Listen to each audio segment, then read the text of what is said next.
आता ना खूप वेळेस असं होतं की घरामध्ये ना काहीच भाजी नसते आपल्या, तर आपण मस्त ना झटपट अशी लवकर सांडग्याची भाजी बनवू शकतो बघा. आणि ही सांडग्याची जी रेसिपी आहे ना, म्हणजे सांडगे कसे बनवायचे याची रेसिपी मी पहिलं चॅनलवर अपलोड केलेली आहे. जेव्हा उन्हाळा स्टार्ट झाला होता ना, मी तेव्हा चॅनलवर अपलोड केलेली आहे. सो तुम्ही जाऊन चेकआउट करू शकता. इथे काय केलं, कढईमध्ये तेल घेतले, तेल गरम झाले की मध्ये सांडगे टाकून घेतले. तुम्हाला जेवढे करायचे आहेत ना त्याच्यानुसार तुम्ही घेऊ शकता. मस्त त्याला खालीवरी करत भाजत राहायचं. मसाचा कलर वगैरे चेंज झाला पाहिजे आणि डाळीचा जी एकदम सुगंध आहे ते सगळं घरभर असं पसरला पाहिजे. नंतर ते साईडला काढून घ्यायचे. ते ऑटोमॅटिक थंड होतात. तोपर्यंत इथं मी कढईमध्ये तेल टाकलेलं नाही आहे. मध्ये कांदा टाकला, मिरची टाकली, हे चांगल्या प्रकारे सगळं असं मिक्स करून घेतलेलं आहे. लगेच मध्ये आपल्याला हे थोडंसं फ्राय झालं की मध्ये टोमॅटो ॲड करायचा आहे. टोमॅटो ॲड केल्यानंतर पण छान प्रकारे असं मिक्स करून घ्यायचं आहे आपल्याला. आणि हे सगळं मिक्स झाल्यानंतर ना याच्यामध्ये आपल्याला दुसरं काहीच ॲड करायचं नाही बघा. लगेच तर त्याला झाकून ठेवायचं, 1-10 मिनिट झाकून ठेवायचं. छान असा टोमॅटो सॉफ्ट होतो त्याच्याने. छान प्रकारे आणखीन मस्त असं परतवून घ्यायचं. आणि मध्ये वरतून थोडंसं 1-2 चमच मी तेल टाकलं होतं, ते त्याच्यामध्ये जास्त तेल वाटत आहे. वरतून 1-2 चमच उगं तेल टाकून घेतलं होतं.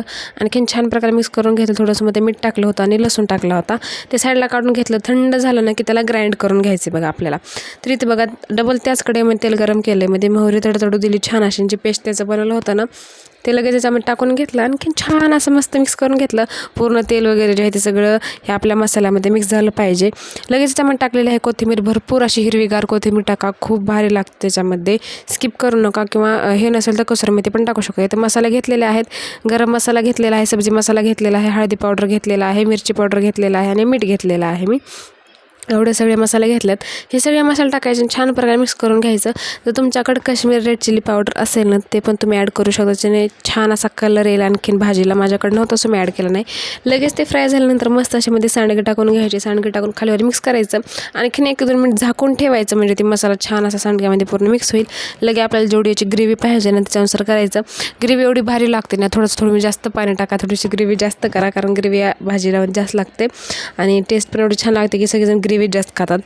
तर मी झाकून ठेवलं होतं आणखीन थोड्या वेळ. ती नंतर मध्ये पाणी ॲड केल्यानंतर छान अशी याला उकळी येऊ दिली. आणखीन 2 ते 3 मिनिट असं झाकून ठेवून दिलं मी.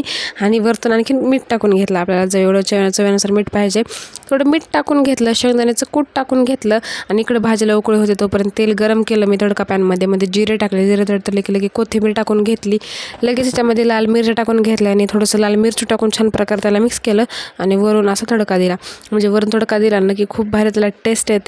असं नाही आहे की दिलं तरी चालेल, नाही दिलं तरी चालेल, असं नाही की दिलाच पाहिजे, पण द्या तुम्ही. खूप भारी लागते वरून तडका दिल्यानंतर.